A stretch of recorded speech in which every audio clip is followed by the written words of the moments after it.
All right, so Jay, let's stick with the NFL and talk about some news that broke over the weekend. Some news that we knew was coming at some point. It's been several years in the making, and that is the confirmed addition of a 17th game to the NFL regular season. Mm-hmm. So since that's been announced, quite a few players have sounded off on social media. One in particular was star running back for the Saints, Alvin Kamara, who I didn't look at his full statement, but essentially he said that a 17-game season was a dumb thing to do. Did you get a look at why he says that? He said, it's dumb. So basically, shit's dumb as hell.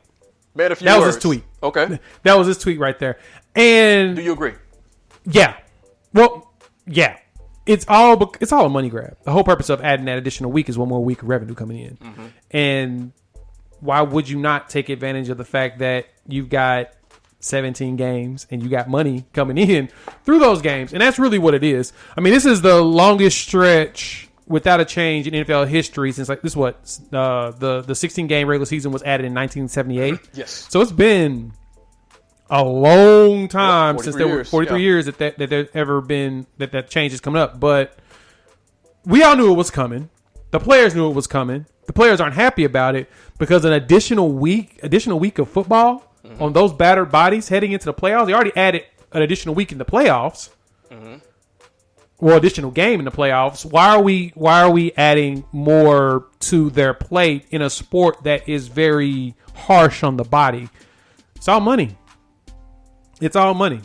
So now this is where I see the issue. This is something I was thinking about. I saw a tweet from George Atala.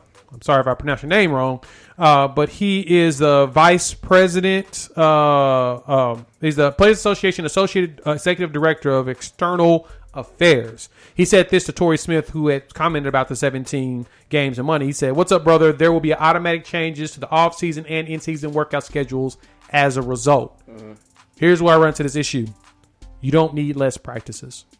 If you start having less practices, I talk about this all the time. That's when you see bad offensive line play. Mm-hmm. If you just pay attention, the first 4 weeks of the season, the offensive lines look bad. And everyone, that's the thing that people point out. Go look at the tweets. Go look at what people talk about during the first couple of weeks of the season. It's always about how bad the offensive line is. Especially this past year when we didn't even have a preseason. That was the talk. That was the complaint. That's going to lead to injuries to quarterbacks, especially early, because those offensive linemen need to get their chemistry together. Mm-hmm. They're out there dancing. It's like a dance move together, the way they shift and move together. They're in harmony. And if you have no harmony around that offensive line, what's going to happen? People will get destroyed. Mm-hmm. Your quarterback's going to get leveled. Mm-hmm. Offensive linemen get hurt. You don't want kids driving four-wheelers without instruction, right? If you have them out there, there's going to be a chance of injuries. Something like this, it's not that extreme, but at the same time, it kind of is based upon the size and strength that these players have. Mm-hmm. You don't want them out there playing without the proper amount of practice. And because they're going to have to reduce all of this stuff due to adding an additional game, man, that might hurt the product itself. Mm-hmm. You know, Jay, I'm an NFL guy.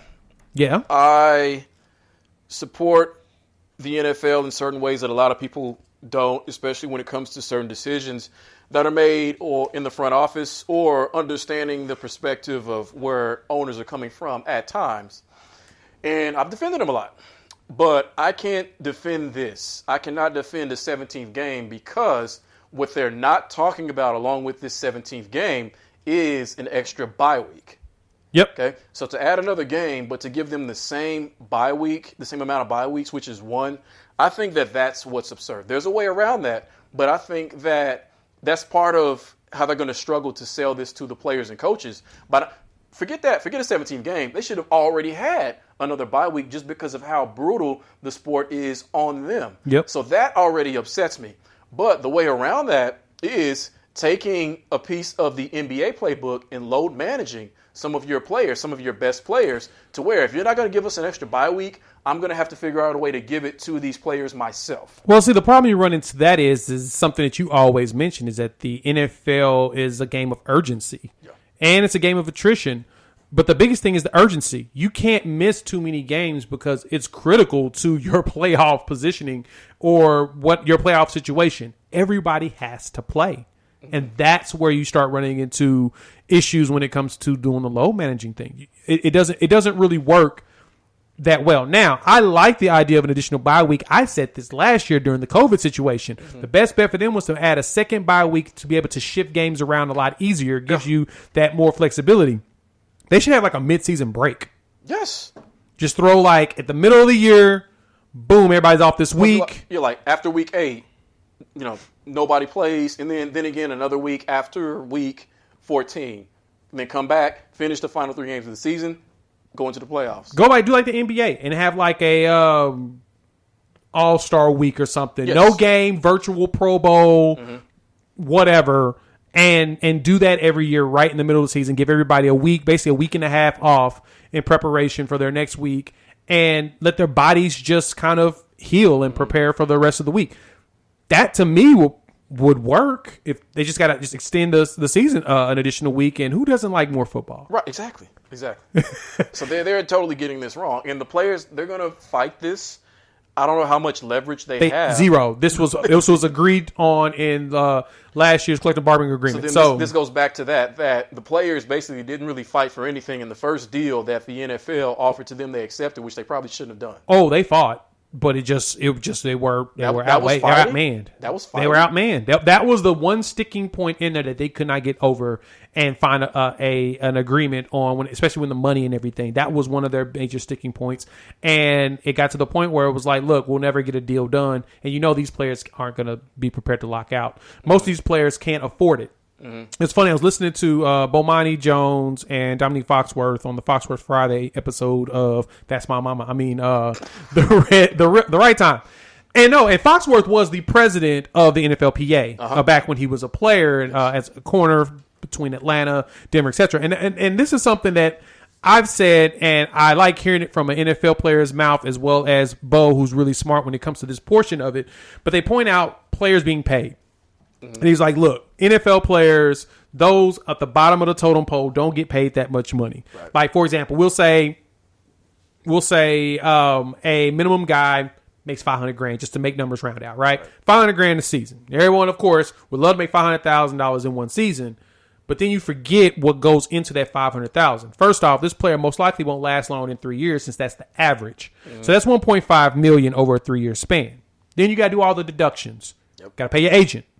Knock off at least 10% at that point, maybe 8%. Then you have to think about all of the investment in your body you have to do, your workout regimens, your food, stuff that the team don't provide, because they don't provide everything. There's parts that you have to provide for yourself. Mm-hmm. Calculate that in. Then you got to think about a lot of these lower end guys, the hustling grinders, are the ones that have family waiting for them to pull them out of the mud. So, got to get your mama a house. Ain't going to be no Rudy Boot house. You're going to be something decent enough. That's going to be money that you got to pay for. Then you calculate in taxes. Taxes come out big on 500 racks. Believe me, it comes out nicely. And then when you go through all the math, over that 3 years, the only thing that you've actually made is $500,000 out of 1.5 mil. So my point behind that is that a lot of the players cannot afford a lockout. Because they couldn't afford a lockout, they had to agree to 17 games. That basically means, let's say in another decade, when the collective bargaining agreement comes back to the table, that they're going to have to accept whatever the owners give them for that exact same year. They're going to opt out probably the 6th or 7th year. Okay. These TV deals, this TV deal is too fat for them to not agree to change things. But why, if based upon what you just said, they have no choice but to accept what the owners give them for that exact same reason? Because 6 or 7 years from now, there will still be guys just like that who need that money. Oh, there will be. It's going to be a perpetual cycle for the rest of their lives. Yes. That's how the league's going to be ran. But if they prepare themselves for it now, there could be a chance. Now, the 17th game will provide an additional game check. Right. I don't think the players get paid more because of it, but it may see a bump in their salaries. If they see a bump in their salaries because of it, it may be a good thing for them to prepare themselves for the next collective bargaining agreement, but I don't know if it's going to be that big of a deal.